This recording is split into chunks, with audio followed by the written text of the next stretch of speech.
Let my people go, Moses says on behalf of God.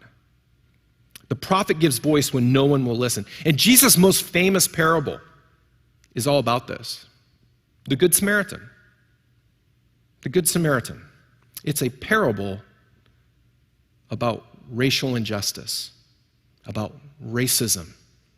It's a parable about our own prejudices. He was addressing his own people, the Jewish people, and Jesus was telling them that they had a problem with systemic racism and prejudice.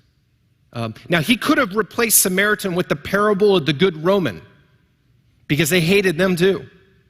He could have called it the parable of the good Egyptian, because they hated them too. It would have made just as much sense, made the same point.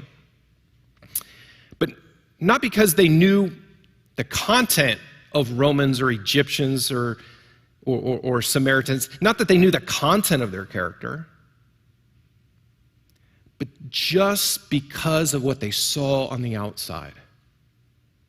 And so Jesus asks this parable, and then he asks the religious expert, he says, which of them is a good neighbor?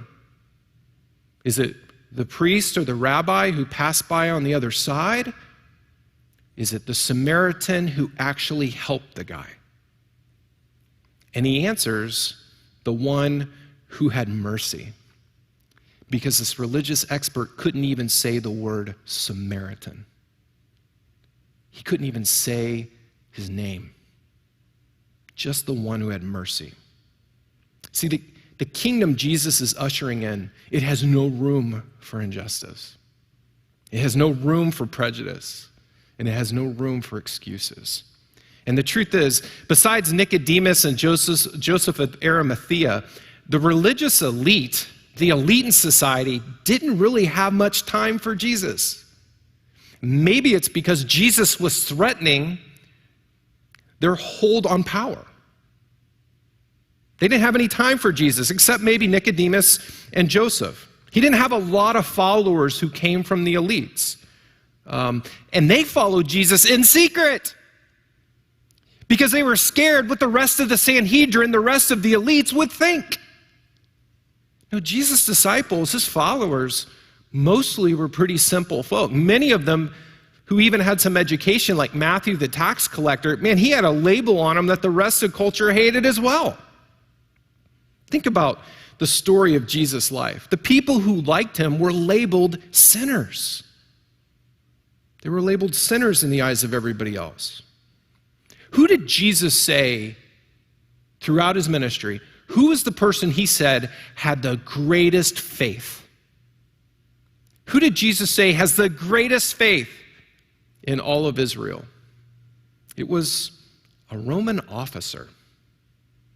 A Roman officer who believed that Jesus could just say that his servant is healed. And he would be. And Jesus, in front of everybody, points at this man who looked different, who was different, and said, this is the greatest faith I've ever seen in Israel. This guy couldn't quote one Bible verse. He had never been to a worship service. But Jesus sees faith in him that he doesn't see in the others. He recognized the kingdom of God growing inside of him when he saw it. Nobody else would have seen his faith but Jesus. Now, Paul dedicated the book of Philemon to addressing slavery, to addressing racism.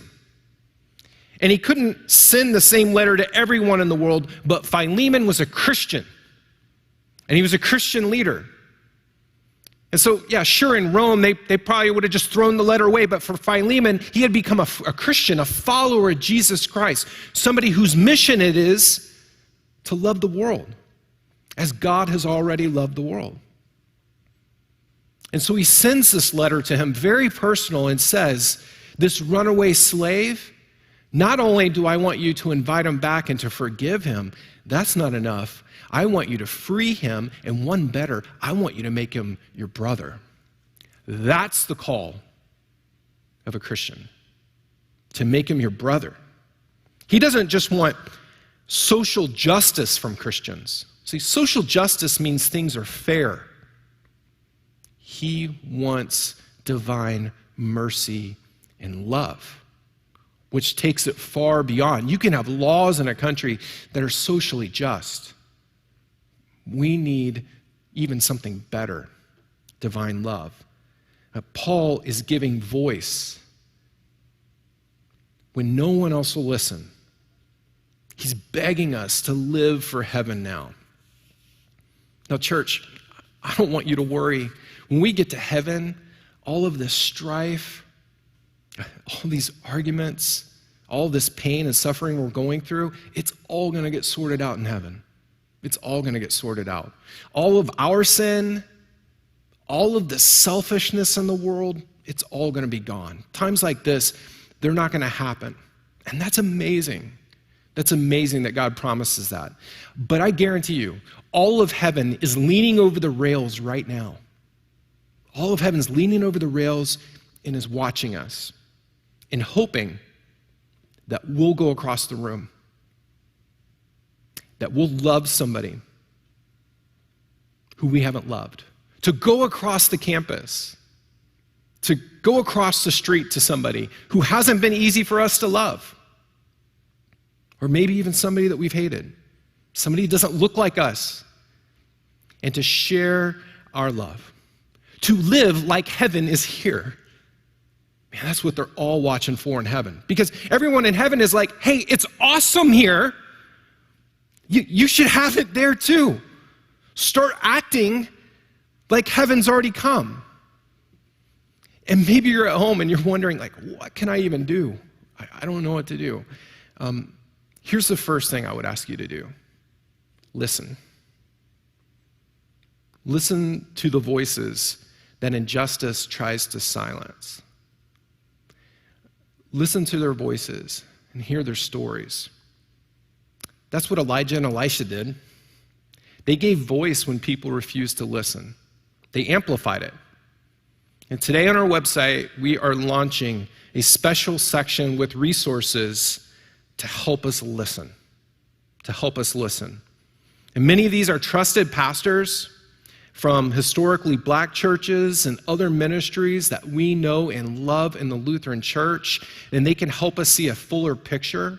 And so if you're just, I get it right now, there's so many voices that are out there, and your Facebook page is probably popping. I mean, everything's popping on Instagram. And there's so much to weed through. And so if you're just looking for a few resources that might help you understand a little bit more, if you're tired of watching the news, but you want to find out more, we invite you today to text hello.